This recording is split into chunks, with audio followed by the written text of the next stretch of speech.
I caught my husband in our living room with our son's fiancée, just hours before their wedding. Ready to confront him, a subtle movement in the hallway stopped me. It was Garrett, my son. His face a mask of stone. He looked to me and murmured, "Mom, I already know. And it is far worse than you think. You know how they say your wedding day is supposed to be perfect? Well, for my son, it was anything but. It was the day I exposed not just a sordid affair, but a 2-decade-long web of lies, right in front of 300 stunned guests. And trust me, you have to hear what happened next. The morning of my son's wedding, I was up at 5 a.m. I couldn't sleep. I tried to tell myself it was just nerves, the kind any mother feels on such a monumental day. I sat right here, in this very office, staring at the blurred spreadsheets on my computer. I run a small accounting business from home, nothing fancy. But it paid for Garrett's college, for the little extras Arthur's salary couldn't quite cover. That morning, the numbers were just a fog. My mind was somewhere else entirely. Outside, the world was still dark and quiet, but I could already see it, our backyard, transformed. White chairs in perfect rows on the lawn. That archway Arthur had put up, draped in the roses I'd nurtured since they were tiny buds.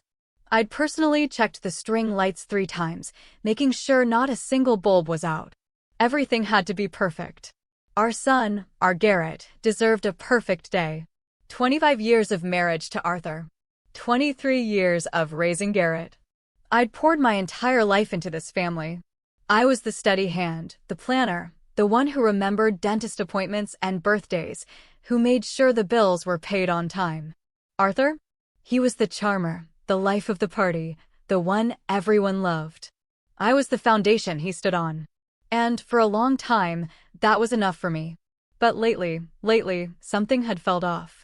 A quiet distance had crept between us. It was in the way he'd stop talking when I walked into a room. The way his phone was always angled away from me.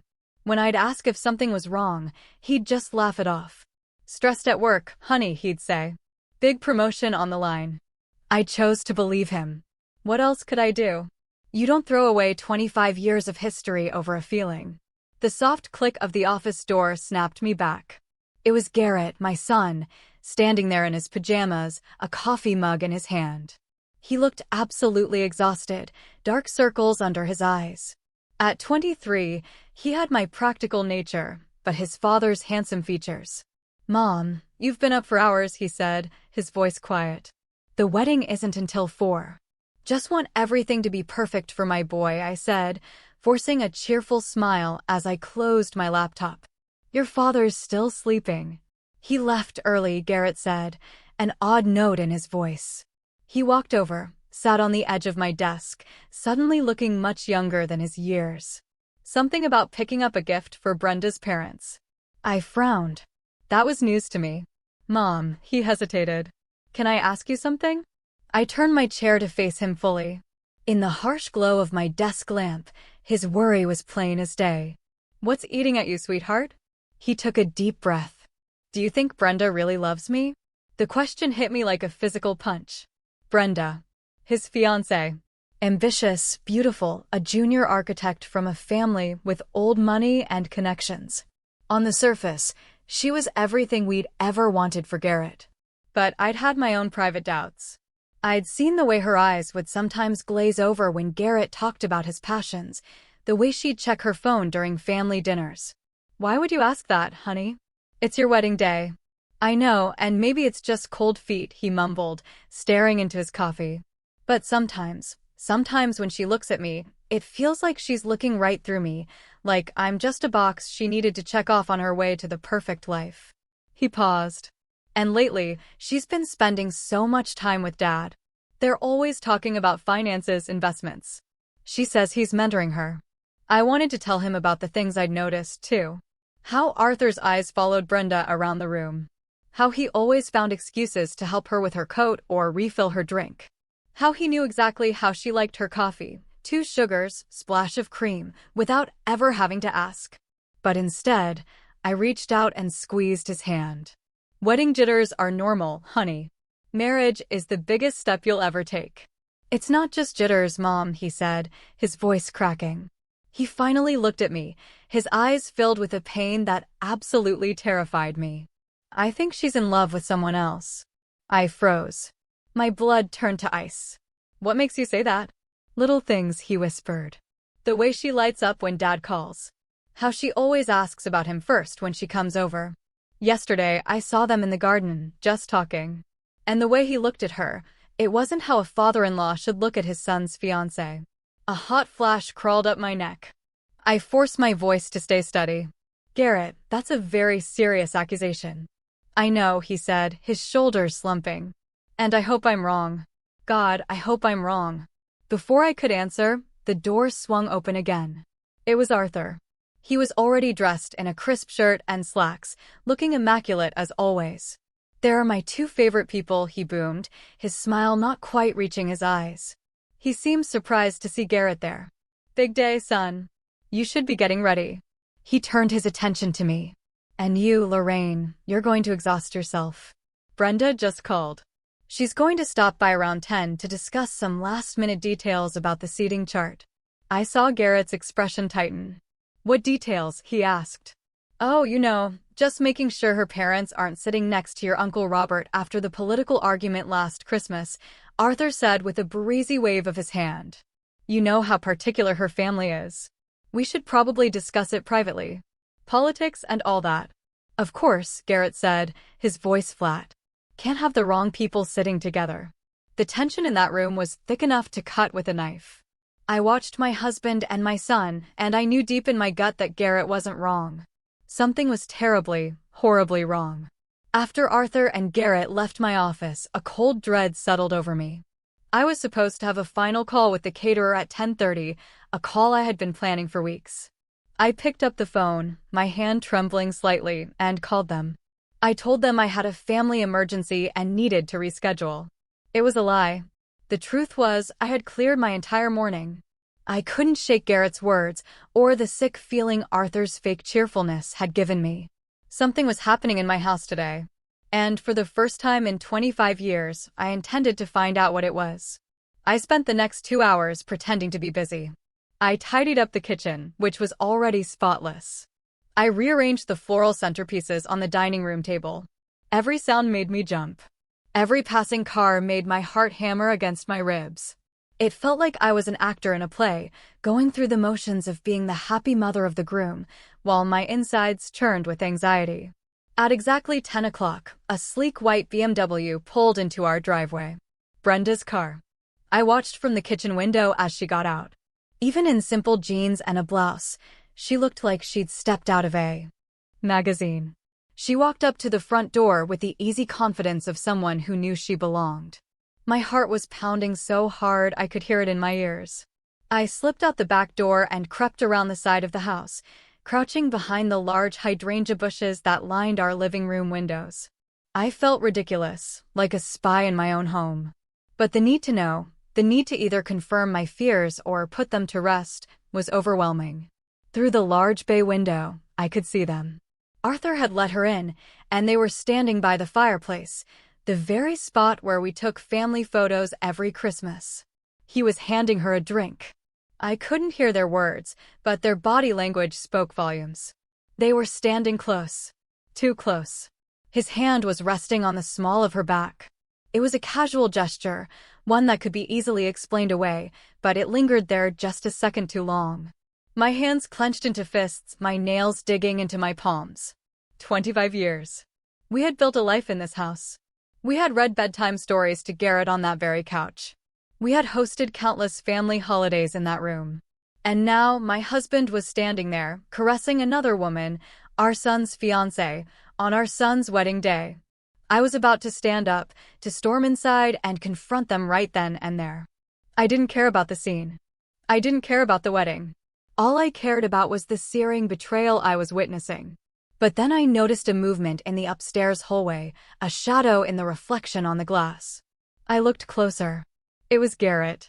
He was standing at the top of the stairs, hidden in the shadows, watching them too. The sight of him, so still and broken, stopped me in my tracks. This wasn't just my pain. It was his. Downstairs, things had escalated. Brenda's hand was now on Arthur's chest. She was leaning into him, her head tilted back, a smile playing on her lips. She said something and he laughed. It was a sound I hadn't heard from him in years. Light, genuine, happy. The way he used to laugh with me back when we were young and everything felt possible. In that moment, I watched my husband transform into someone I didn't recognize. Someone alive in a way he hadn't been with me for a very, very long time. Then his hands were in her hair, and they were kissing. It wasn't a quick peck. It was a deep, passionate kiss, the kind you see in movies. My vision went red. A roar filled my ears. I took a step toward the house, ready to tear the door off its hinges, ready to scream until my lungs gave out. And then a hand grabbed my arm. I spun around, my heart leaping into my throat. It was Garrett. He had slipped out of the house and come to find me. His face was pale, ashen, but his eyes were blazing with a cold, hard determination I had never seen before. "Mom, don't," he whispered, his voice tight. "Not yet.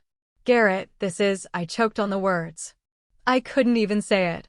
"I know what it is," he said, his voice steady, though I could see his hands were shaking. "Mom, I've known for weeks." Weeks. The word came out as a strangled whisper. I stared at my son, the boy I had raised, who now looked at me with the eyes of a man who had seen too much. We were still crouched behind the hydrangeas. The beautiful flowers I'd been so proud of now serving as a blind for our family's destruction. Inside the house, my husband and my son's fiancée had moved from the fireplace to the couch. I couldn't bear to look. I didn't want to believe it at first, Garrett said, his voice low and urgent. I kept making excuses for them. "He's just being friendly. She's just nervous about joining the family." But it kept happening. The lingering looks, the private conversations, the way. "Mom," the way she lit up whenever he was around. He corrected himself. "I mean, Brenda." The slip of the tongue, a painful reminder of a life that no longer existed. He was supposed to be getting a new mother figure, not a rival. "Why didn't you tell me?" I asked, my voice trembling with a mixture of shock and a strange, protective anger. He shouldn't have had to carry this alone. "Because I needed proof," he said, his jaw tight. And because he looked at me, his eyes far older than his 23 years, I wanted to give them enough rope to hang themselves. He pulled out his phone, his hands shaking slightly as he tapped the screen. "I hired someone," he confessed. "You what?" "I'm not stupid, Mom. After I saw them having lunch together a month ago, a lunch Dad told me was a business meeting, and she told me was a shopping trip with her friends, I knew I wasn't crazy. I needed to know the truth." He handed me the phone. "I hired an investigator."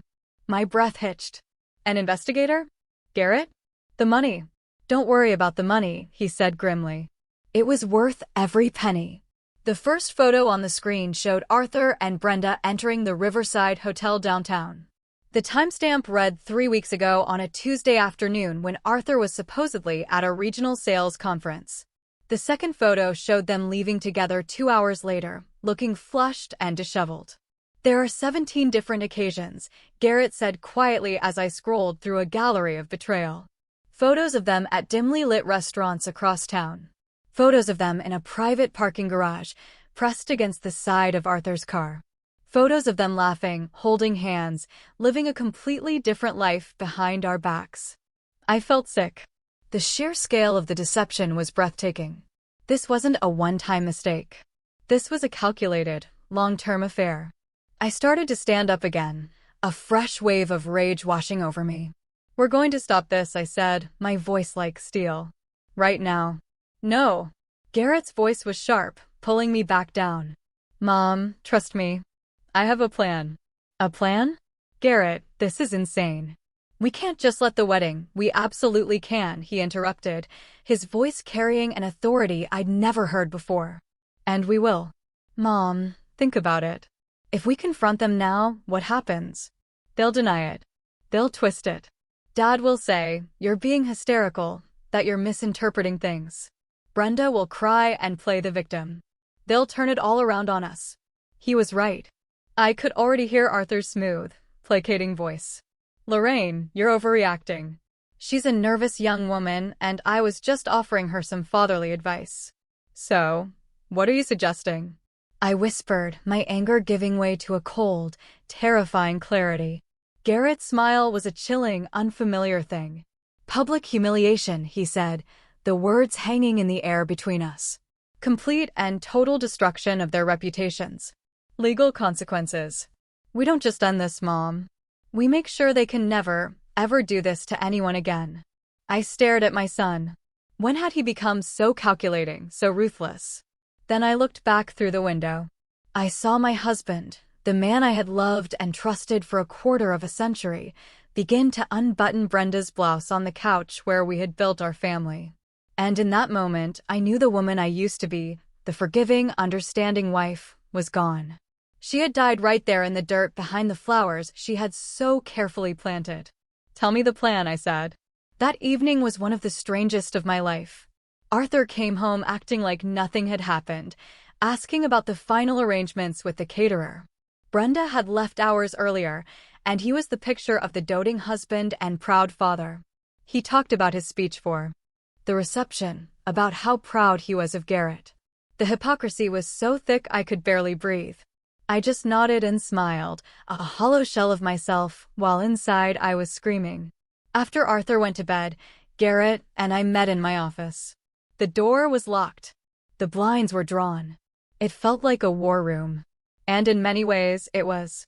Spread across my desk were the beginnings of an evidence file that would make a prosecutor weep with joy. Talk to me about this investigator, I said, studying a surveillance photo that made my stomach churn. Her name is Beverly, Garrett said. Beverly Reed. The name hit me like a splash of cold water. Beverly. My sister Beverly. Garrett nodded. I didn't know who else to call. I knew she was a cop for 20 years before she retired and started her own PI business. I knew she was smart, and I knew she would be discreet. He looked at me a little sheepish. I also knew she never really liked Dad. I let out a short, sharp laugh that sounded more like a sob. My younger sister, Beverly.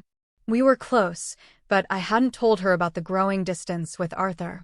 I'd been too proud, too ashamed to admit my marriage might be failing. I'll call her, I said, my voice thick with emotion. Beverly picked up on the second ring. Lorraine? It's past midnight. Is everything okay? No, Bev. Nothing is okay. And then the dam broke. I told her everything. What Garrett had suspected, what we had seen that morning, the photos. I cried ugly, gasping sobs for the first time all day. She listened patiently, her voice calm, steady on the other end of the line. There was no shock, no surprise, just a grim acceptance. I'm not surprised, Lori, she said softly when I was finished. I've seen the way he looks at that girl. I was hoping I was wrong. Garrett told me about the photos, I said, wiping my eyes. What else do you have? More than you want to know, probably, she said, her voice turning professional. I've been tracking their movements for 3 weeks. They meet twice a week, regular as clockwork, at the Riverside Hotel. He pays in cash always. They have lunch at fancy restaurants he'd never take you to. Last week, he took her to Tiffany and Company. I felt that hot flash of rage again. Our money. The money I managed so carefully. The money that was supposed to be for our retirement, for our future. And Lori, Beverly's voice was gentle.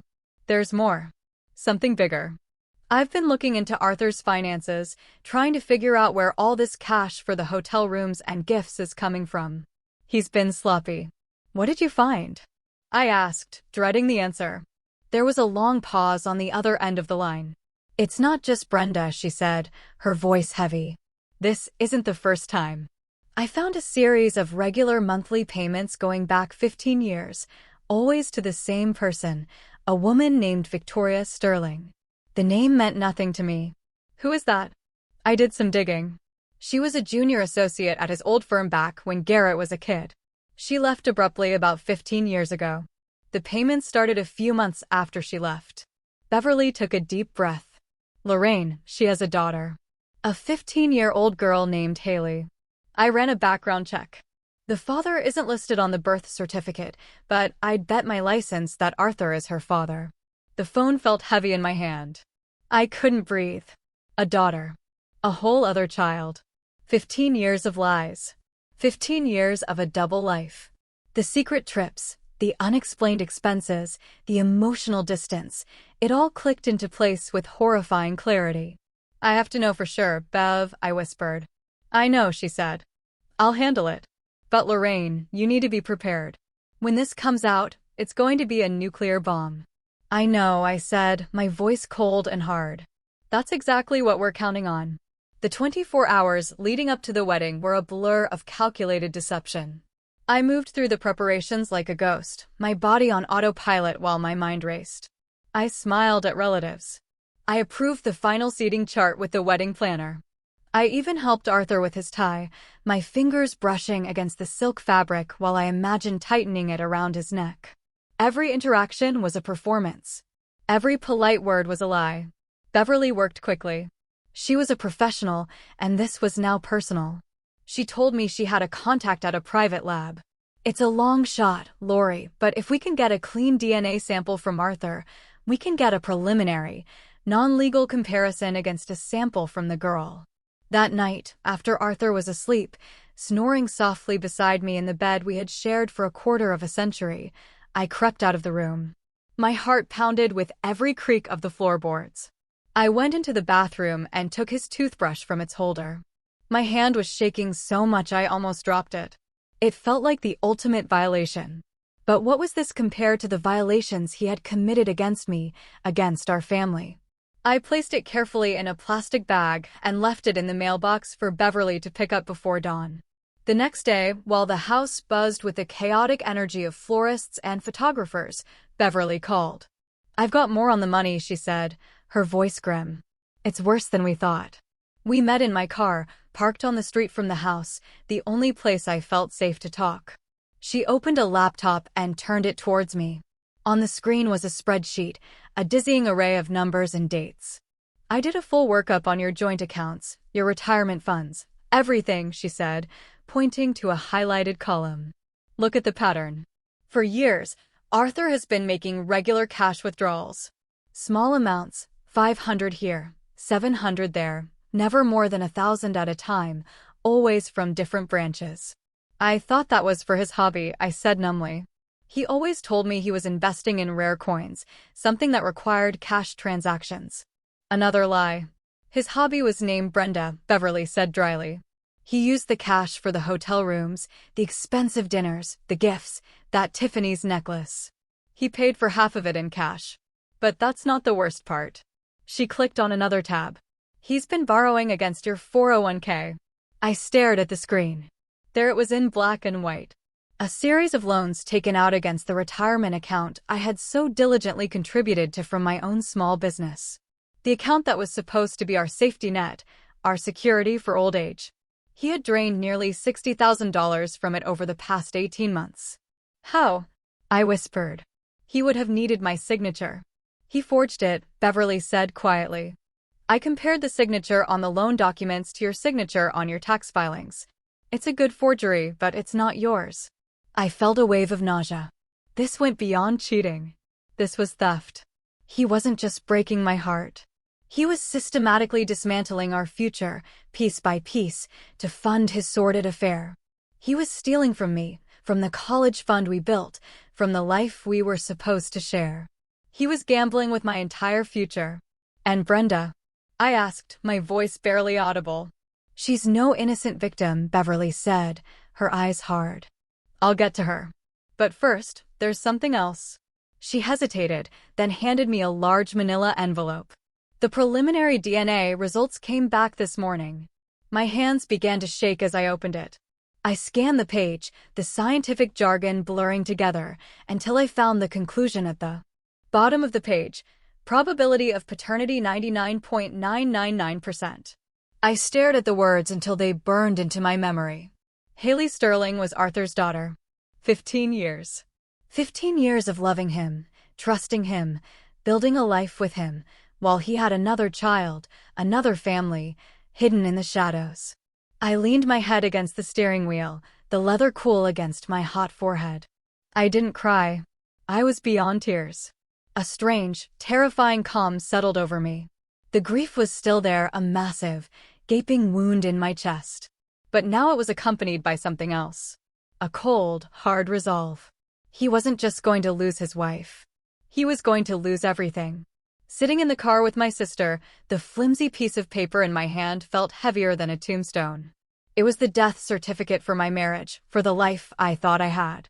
A 15-year-old daughter. The words echoed in the silent car. How did you find her? I finally managed to ask, my voice sounding distant and strange to my own ears. Beverly's expression was a mixture of pity and professional resolve. It started with the payments. Once I had Victoria Sterling's name, it wasn't hard to track her down. She lives just 2 towns over, Lori. 20 miles from here. 20 miles. For 15 years, he had been living a secret life, just a short drive away. How many times had he told me he was working late? How many business dinners had he attended? How many weekend golf trips had he taken? My mind reeled as I mentally scrolled back through years of excuses and lies, each one now taking on a sinister new meaning. I went by the house yesterday morning, Beverly continued, her voice soft. Posed as a market researcher. Victoria answered the door, and behind her I saw the girl, Haley. Lori, she looks just like him.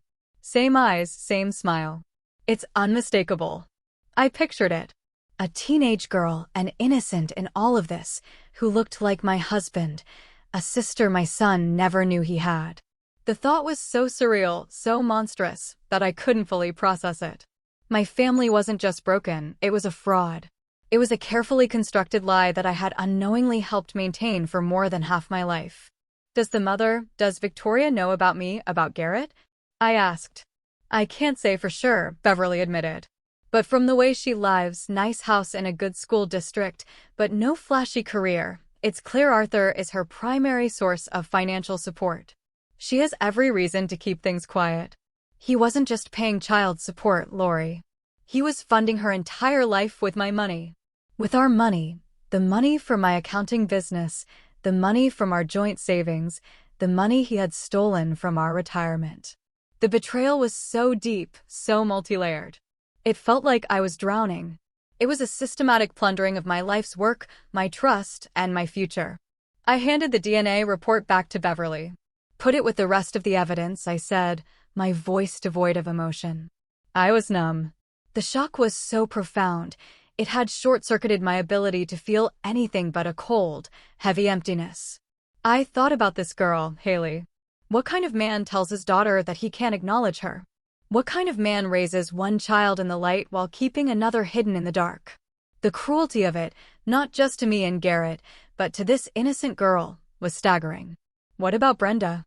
I asked, needing to shift my focus, to latch onto a target for the rage that was beginning to thaw the ice in my veins.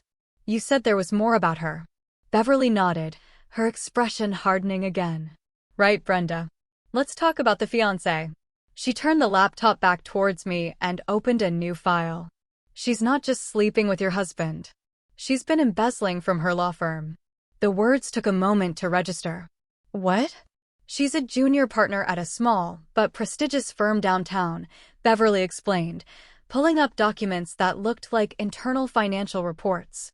She's been padding expense reports, creating fake invoices for non-existent consultants, and funneling the money into a private bank account. It's not huge amounts at a time, but it's consistent. Over the past year, she's stolen over $200,000. My jaw dropped. $200,000? And I can trace some of that money directly back to gifts for Arthur, Beverly said, showing me a wire transfer, followed by a credit card statement showing a purchase of a $1,000 watch. She was stealing from her partners to buy gifts for her lover, who was stealing from his wife to buy gifts for her. It's the most disgustingly perfect circle of deceit I've ever seen. So Brenda wasn't just a homewrecker. She was a criminal, a thief, and she was about to marry my son, to bring her corruption and her lies into the heart of what was left of my family. The numbness in my chest was gone, replaced by a white-hot fury. This wasn't just about a broken heart anymore. This was about protecting my son. This was about justice. This was about making sure these two people faced the consequences for every single lie, every single dollar, every single broken promise. Okay, I said, looking my sister in the eye.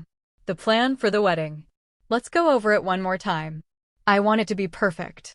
The knowledge of Brenda's embezzlement added a dark and criminal layer to the already staggering betrayal. It shifted everything. This was no longer just a messy, heartbreaking domestic drama. It was a conspiracy of fraud and theft perpetrated by the two people who should have been closest to us. How did you get all this? I asked Beverly, gesturing towards the damning financial documents on her laptop screen. We were still in my car, the air thick with the scent of conspiracy and stale coffee. Brenda's not as smart as she thinks she is, Beverly said with grim satisfaction. She got sloppy. And I have friends in law enforcement who are willing to pull a few strings when they heard the story. A friend of mine in the fraud division took one look at these patterns and knew exactly what he was seeing. She pointed to the screen. She was moving the money through a shell corporation she set up under her mother's maiden name. It was amateur hour. I thought about Brenda's parents, the Holloways. They were pillars of the community. Her father was a respected judge. Her mother sat on the board of 3 different charities. They moved in circles where reputation was everything. They believed their daughter was a brilliant rising star who was marrying into a good, stable family. They had no idea their golden child was a thief and that the stable family she was marrying into was a house of cards built on lies. The public humiliation was going to destroy them too. For a fleeting moment, I felt a pang of pity for them. They were innocent collateral damage. But that feeling was quickly extinguished by the fire of my own betrayal. So Arthur is stealing our retirement money to buy gifts for his mistress, I summarized, the words tasting like poison. And Brenda is stealing from her company to buy gifts for my husband, her lover, who is also her future father-in-law. I shook my head in disbelief. You can't make this stuff up. It gets better, Beverly said, a wry twist to her lips. Some of the money Arthur took from your 401k? He invested it in a canvas real estate deal that Brenda recommended. Let me guess, I said, my voice dripping with sarcasm. The deal was a bust. The deal never existed, Beverly confirmed. The money went straight into that secret account of hers. She was stealing from him, too. He was so blinded by his own ego and infatuation that he never even saw it. I had to laugh. It was a bitter, joyless sound. My brilliant, charming husband, the man who always thought he was the smartest person in the room, was being played for a fool by a 20-something embezzler. It was almost poetic. We spent another hour going over the evidence Beverly had compiled. She had everything: bank statements, surveillance photos, hotel receipts paid in cash, wire transfers, forged loan documents, and now a complete file on Brenda's criminal activities that was ready to be handed over to the district attorney. And of course, the DNA report, the smoking gun that proved 15 years of deception. I looked at the file, at the neat tabs and organized pages that represented the complete demolition of my life. 25 years of marriage reduced to a stack of incriminating documents on the passenger seat of my car. Suddenly, a wave of exhaustion washed over me. Bev, can we do this? I whispered. Can we really stand up in front of 300 people and do this to them? To our family. Beverly reached over and put her hand on my arm. Her grip was firm, grounding. Lori, listen to me, she said, her voice serious. What choice do you have? If you confront them privately, they will lie. They will manipulate you. They will turn Garrett against you. They will deny until you start to think you're the crazy one. I've seen it 100 times. She was right. I knew she was right. Arthur was a master manipulator. He could charm his way out of anything. This way, she continued, there is no escape. There is no room for lies. There is only the truth, presented in front of everyone they have ever tried to impress. It's not just about revenge, Lori. It's about consequences. Brenda needs to go to jail. Arthur needs to be held accountable, not just for the affairs, but for the financial fraud he's committed against you. This is the only way to make sure the lies stop for good. I took a deep breath, the stale air of the car filling my lungs. I thought of Garrett, his pale, determined face. I thought of Haley, the daughter I never knew. I thought of the 25 years I had given to a man who had been lying to me from the very beginning. You're right, I said, my voice clear and steady again.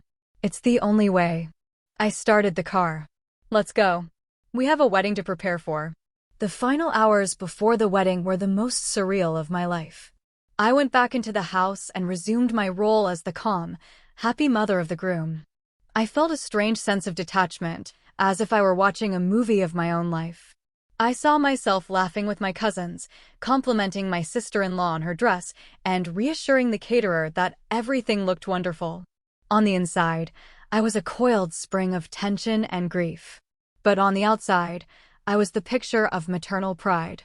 Arthur was in his element, working the crowd of early arrivals, accepting congratulations with a broad, confident smile. He pulled me aside at one point, his arm wrapping around my waist. "You look beautiful, Lorraine," he said, his voice a low murmur in my ear. "Isn't this a perfect day?" I looked up at him, into the eyes of the man I had loved for more than half my life, and felt nothing but a cold, empty void. I smiled back. "Perfect," I said. My son, Garrett, was a mirror of my own forced composure. He greeted his friends, posed for photos with his groomsmen, and played his part flawlessly.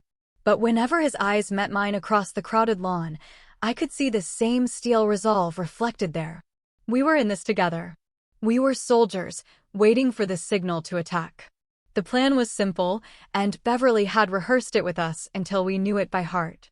She had arrived early, disguised as a member of the catering staff, her professional audiovisual equipment hidden in plain sight.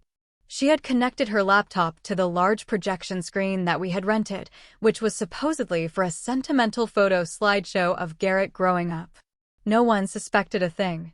She had a small remote control in her pocket. When the time came, all she had to do was press a single button.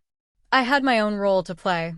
I had prepared the divorce papers with my lawyer a week ago, a fact I had kept secret, even from Garrett. They were signed and notarized, sitting in a sealed envelope in my purse. I also had a USB drive containing copies of every single piece of evidence Beverly had gathered. One way or another, my marriage would officially end today. There was no going back. I wasn't just planning for a confrontation. I was planning for the first day of the rest of my life. At 5 minutes to 4, I took my seat in the front row. The string quartet began to play, and the wedding party made their entrance. Arthur sat beside me, squeezing my hand with what looked like genuine affection. I felt a tremor of revulsion, but forced myself not to pull away. Brenda appeared at the end of the aisle, a vision in white lace. She looked radiant, beautiful, and utterly fraudulent. She beamed at the crowd, then her eyes found Arthur in the front row. For a split second, a look passed between them. A look of shared secrets, of triumphant conspiracy. They thought they had won. They thought they were just minutes away from cementing their perfect, deceitful future. Garrett stood at the altar, his face an unreadable mask. As Brenda joined him, he took her hand, his expression never wavering. He looked out at the crowd, his eyes scanning the faces until they landed on me. He gave a single, almost imperceptible nod. It was time. The minister began the ceremony with the usual words about love, commitment, and fidelity. The irony was so thick, it was almost suffocating. I wondered if Arthur and Brenda were even listening, or if they were already planning their next secret rendezvous. The ceremony proceeded. They exchanged vows they didn't mean, promises they had already broken 100 times over. My stomach churned with every lie that fell from their lips. Finally, the minister reached the critical moment. He smiled benevolently at the crowd. "If anyone here has any reason why these two should not be joined in holy matrimony, speak now or forever hold your peace." A hush fell over the 300 guests. This was it. My heart was hammering against my ribs so hard I thought it might break through. I could feel the eyes of everyone on us. I took a slow, deliberate breath. Then I stood up. The moment I stood up, a collective gasp rippled through the 300 guests.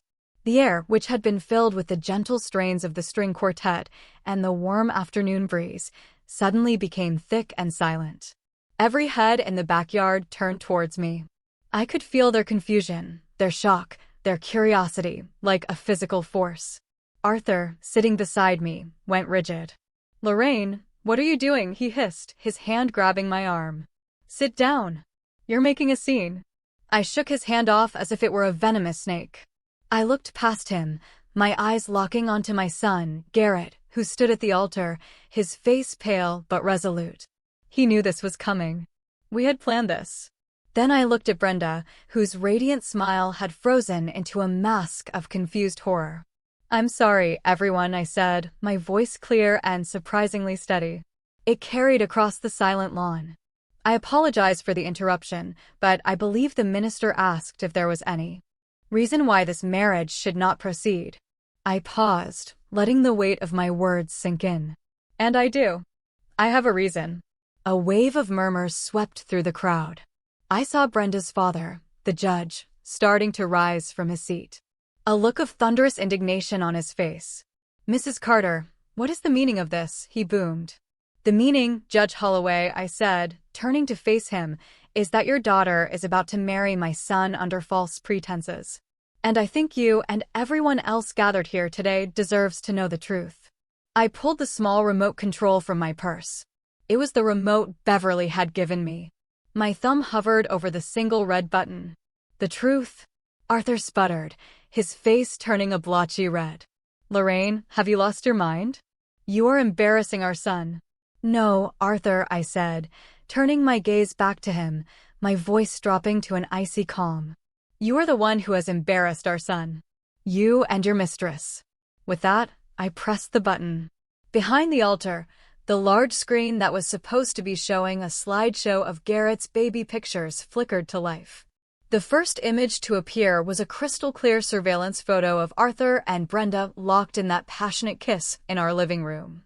The one Garrett and I had witnessed just the day before. The crowd erupted.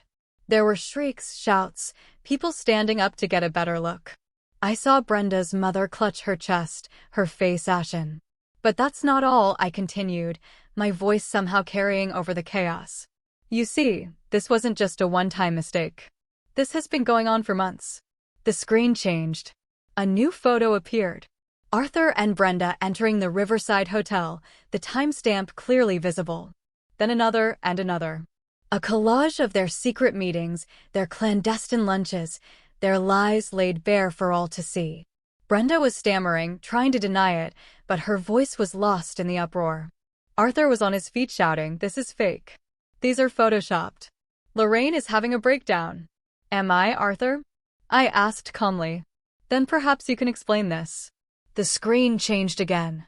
This time it showed bank statements. My finger in a close-up photo pointed to the suspicious cash withdrawals. The forged signatures on the 401k loan documents. The receipt from Tiffany & Company for a $15,000 necklace flashed on the screen, followed by a photo of Brenda wearing that very necklace at her bridal shower. The noise from the crowd began to die down, replaced by a stunned, horrified silence. This was no longer just a cheating scandal. This was something darker. "My husband has been systematically stealing from our family's retirement savings to finance his affair," I announced. "And his fiancée, the woman about to marry my son, has been busy as well."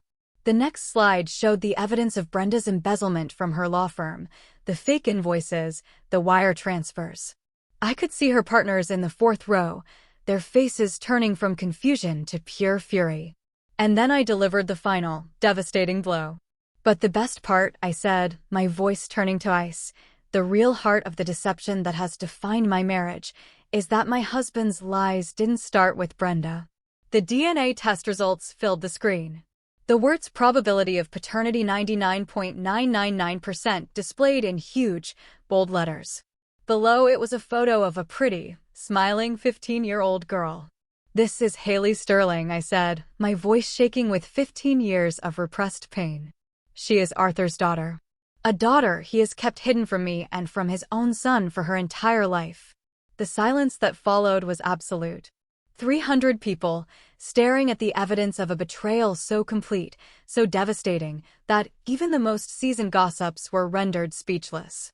And in that perfect, terrible silence, I watched the world I had known for 25 years burn to the ground. The silence was broken by a single sharp sob. It came from Brenda, who swayed on her feet, her face a ghastly white against the pure white of her wedding dress. Then she crumpled to the ground in a heap of lace and shattered dreams. That single sound broke the spell. The backyard erupted into chaos. People were shouting, pointing, pulling out their phones to record the disaster.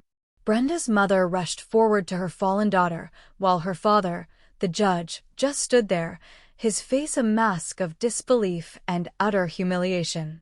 Arthur was frozen for a moment, his face a kaleidoscope of rage, panic, and dawning horror.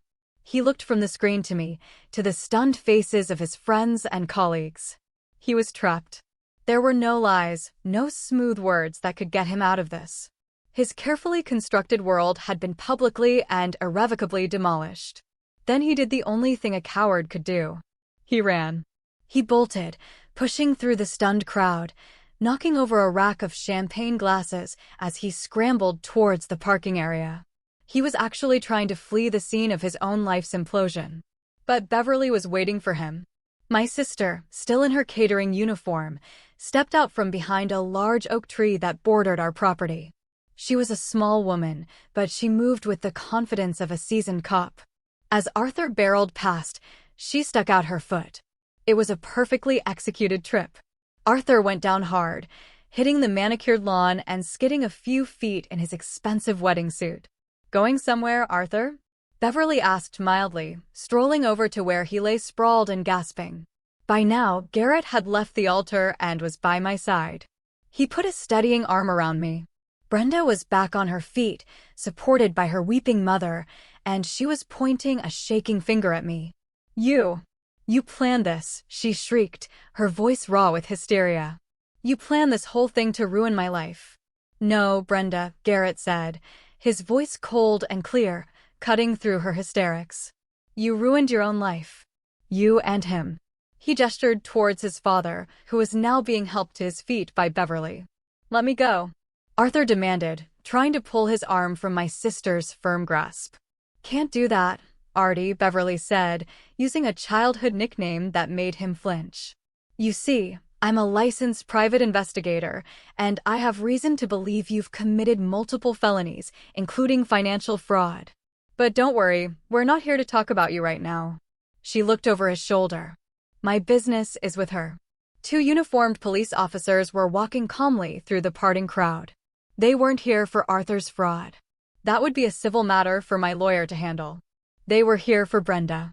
"Brenda Holloway," one of the officers asked, his voice calm but authoritative. Brenda's eyes widened in terror. "No," she whispered. "You are under arrest for suspicion of embezzlement and wire fraud," the officer continued as his partner took her arms and smoothly clicked handcuffs onto her wrists. The sound of the handcuffs snapping shut was the loudest thing I had ever heard. I watched Brenda's face crumble as she realized this wasn't just public humiliation. This wasn't just a canceled wedding. This was real. There were going to be real legal consequences. Her life, as she knew it, was over. As the police led a sobbing Brenda away, her parents watched in stunned horror. The photographers, who had been hired to capture a fairy tale, were now capturing the downfall of a prominent family, their flashes popping relentlessly. The crowd was starting to disperse now. Some were leaving quickly, not wanting to be part of the disaster.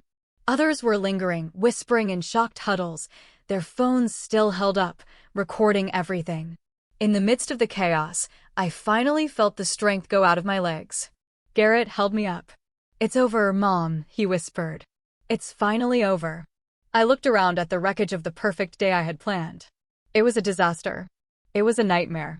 But for the first time in months, I felt like I could finally breathe. The 3 hours that followed the explosion were a blur of flashing blue lights, hushed conversations, and the slow, painful process of dismantling a wedding that never was. The police took our statements. Brenda was taken away in a squad car, her beautiful wedding dress looking absurd and tragic under the harsh glare of the setting sun. Arthur, after being questioned and released, simply disappeared. He got in his car and drove away without a word to me or to his son. Most of the guests had left, though a few close family members and friends remained, moving through the debris of the reception like ghosts, helping the shocked catering staff clear away the uneaten food and untouched champagne. My sister Beverly stayed, of course, a quiet, solid presence at my side. I finally found Garrett in the kitchen. He was still in his tuxedo, calmly eating a sandwich as if he'd just attended someone else's wedding instead of orchestrating the public destruction of his own. "How are you feeling?" I asked, my voice hoarse. "Relieved," he said without a moment's hesitation. He took another bite of his sandwich. "For the first time in months, Mom, I feel like I can breathe." He looked at me, a flicker of the old warmth returning to his eyes. "How are you?" "I don't know yet," I answered honestly. "I think I'm just numb." The next few weeks were a painful and messy ordeal. The story predictably became a local media sensation. Wedding day scandal. Fiancé arrested at altar. Groom's father implicated in decades of deceit. Our names and faces were everywhere. I stopped answering the phone, stopped leaving the house unless I absolutely had to. My little accounting business suffered. A few long-term clients quietly took their business elsewhere, uncomfortable with the notoriety. The day after the wedding, I did exactly what I had planned. I walked into my lawyer's office, my purse containing the signed divorce papers and the USB drive of evidence, and I filed. With the mountains of proof we had, Arthur didn't even try to fight it. The legal process was swift and brutal. In the settlement, I got the house and a significant portion of his remaining assets as compensation for the fraud he'd committed against our retirement funds. It wasn't a victory. It was restitution. Brenda, facing overwhelming evidence, took a plea deal. She was sentenced to 2 years in a low-security prison and ordered to pay back every penny she had stolen. Her family's reputation was left in tatters. Arthur's downfall was quieter, but no less complete. He lost his job, his reputation, and the respect of everyone he knew. He moved into a small apartment across town and, from what I heard, rarely showed his face in public. But the most complicated part of the aftermath was Haley. 2 weeks after the wedding, I received a letter. It was from Victoria Sterling, Haley's mother. It was short and to the point. She apologized for the pain her past relationship with Arthur had caused and said that her daughter Haley had learned the truth from the news reports and wanted to meet Garrett and me. I sat with that letter for 3 days. What was I supposed to do? This girl was the living embodiment of my husband's greatest betrayal. But she was also an innocent. She hadn't asked for any of this. She was my son's sister. I showed the letter to Garrett. He read it, his face grim. "I want to meet her," he said immediately. "She's my sister, Mom. She deserves to know her family, or what's left of it." So, I made the call. We arranged to meet at a neutral location, a quiet coffee shop in a town halfway between ours. I was terrified. As we sat waiting for them to arrive, I kept twisting the napkin in my hands into a shredded mess. Then, they walked in. Victoria was a plain, tired-looking woman who seemed to carry the weight of her secrets in the slump of her shoulders. And behind her was Haley. The moment I saw her, my breath caught in my throat. Beverly was right. She had Arthur's eyes, the same dark, intelligent eyes that had first made me fall in love with him all those years ago. She looked scared and uncertain, clutching a book to her chest like a shield. And in that moment, looking at this innocent girl who was a victim in all of this, I knew my anger wasn't with her. It was with him. Always with him. That first meeting with Haley was awkward. Words felt clunky and inadequate. Garrett, bless his heart, did most of the talking. He asked her about school, about the book she was holding, about her life. He didn't ask about Arthur. He just treated her like a person, like a sister he was meeting for the first time. I mostly just watched, trying to reconcile the image of the shy, sweet girl with the monumental lie she represented. Slowly, tentatively, we started to build something new. We met for coffee again, then for lunch.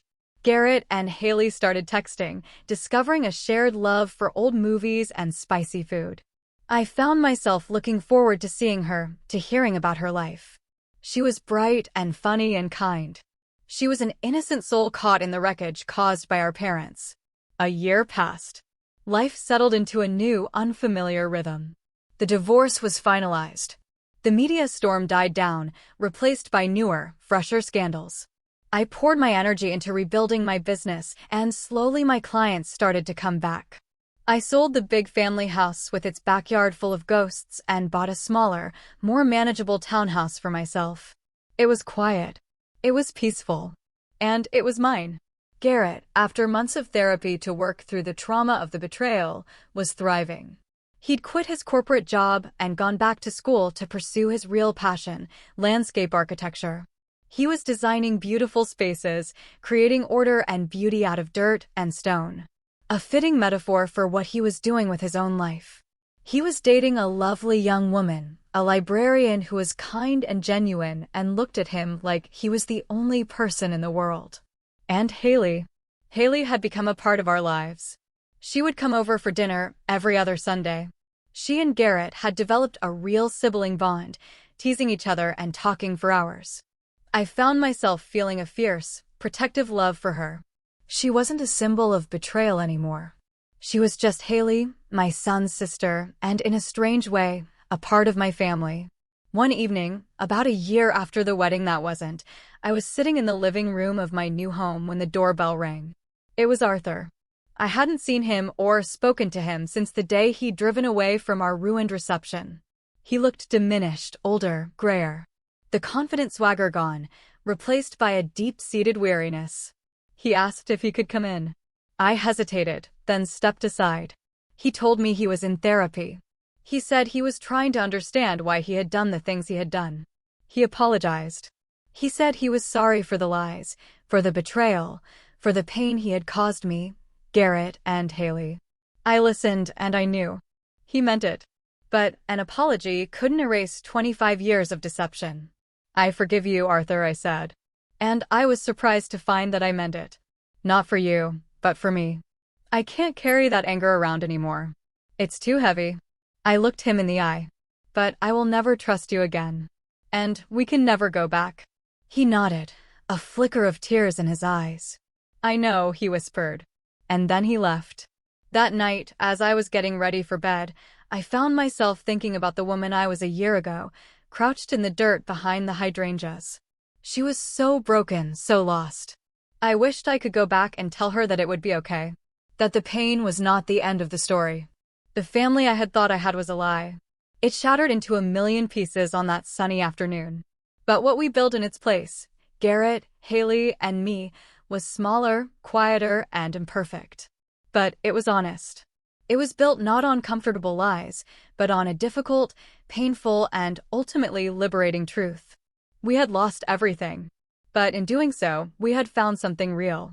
And for the first time in a very long time, that felt like enough. What would you have done if you found out your entire life was a lie on your son's wedding day? Let me know in the comments below. I'm really curious to hear your thoughts.